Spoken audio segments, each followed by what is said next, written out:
Hello प्रिय छात्रों, नमस्कार। एक बार फिर से स्वागत है हमारे यूट्यूब चैनल KSL क्लासेस दमू में।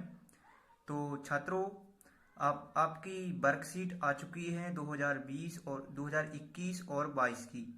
इसके पहले आपकी 2020 में वर्कशीट हुई थी, लेकिन इनका तरीका अलग है। तो इनको कैसे सॉल्व करना है मैं इसमें आपको बताने वाला हूँ। और इसमें मैं आपको हिंदी की पहली और दूसरी वर्कशीट बताऊंगा, फिर उसके बाद अंग्रेजी की बताऊंगा, उसके बाद संस्कृत की बताऊंगा। तो इसमें 6 सब्जेक्ट दिए गए हैं, तो 3 के अलग दिए गए हैं और 3 के अलग दिए गए हैं। तो ये लर्निंग आउटकम आधारित लर्निंग गैप सामग्री है और इनके आपको नंबर भी जुड़ने हैं इनके। और इनके एग्ज़ाम में आपको 15% या उससे ज़्यादा मार्क्स आपको इसमें जुड़ेंगे।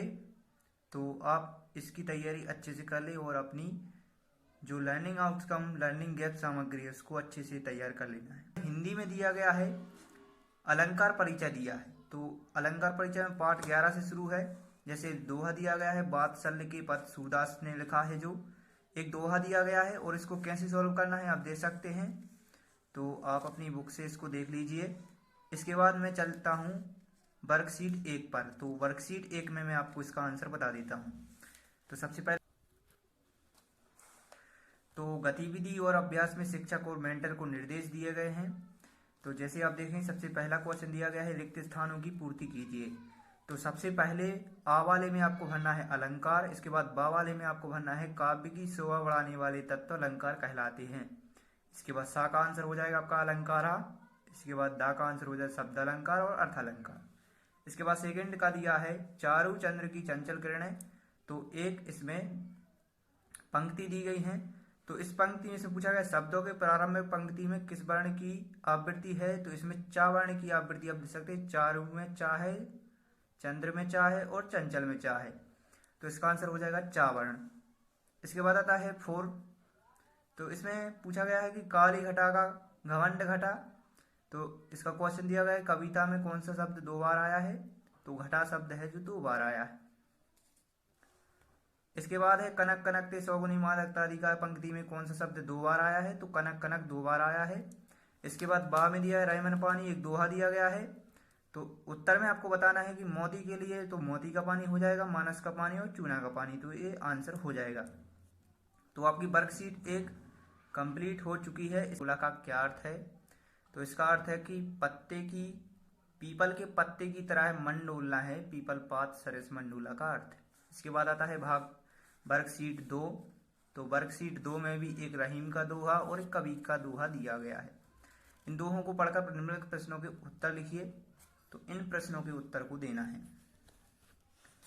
सबसे पहला प्रश्न दिया है कि बड़े लोग कौन सा काम नहीं करते। तो बड़े लोग अपनी प्रशंसा नहीं करते। इसके बाद सेकंड का आंसर देखें आप, कौन सा अपना मूल्य नहीं, कौन अपना मूल्य स्वयं कभी नहीं बताता है। तो हीरा है जो कभी भी अपना मूल्य स्वयं नहीं बताता है। इसके बाद प्रश्न क्रमांक 3 रहीम का आंसर हो। इसके बाद इसका आंसर आप दे सकते हैं। इसके बाद आता है वो प्रश्न 4 दिया है कि कबीर के अनुसार बबूल का पेड़ बोने से क्या खाने को नहीं मिल सकता। तो आम खाने को आपको नहीं मिल सकता। इसके बाद है प्रश्न क्रमांक 5 कोई व्यक्ति कब पछताता है। कार्य को करने के पश्चात व्यक्ति पछताता है। इसके बाद है प्रश्न क्रमांक 6 कबीर के दोहे की प्रथम पंक्ति में किस वर्ण की आवृत्ति है। तो आंसर हो जाएगा इसका का वर्ण की। इसके बाद है प्रश्न 7। तो इसका आंसर हो जाएगा बा वर्ण की। इसके बाद है प्रश्न क्रमांक 8। तो प्रश्न क्रमांक 8 में पूछा गया कविता में शब्दों के प्रारंभ या अंत में एक ही वर्ण की आवृत्ति का क्या प्रभाव पड़ता है। तो आंसर आप दे सकते हैं, इसका स्क्रीनशॉट आप ले लीजिए।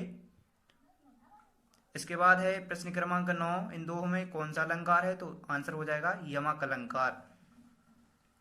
इसके बाद आता है लास्ट क्वेश्चन है इसका, अनुप्रास अलंकार की परिभाषा लिखिए। तो अनुप्रास अलंकार की परिभाषा हो जाएगी जब किसी वर्ण की आवृत्ति बार बार हो तो उसे अनुप्रास अलंकार कहते हैं।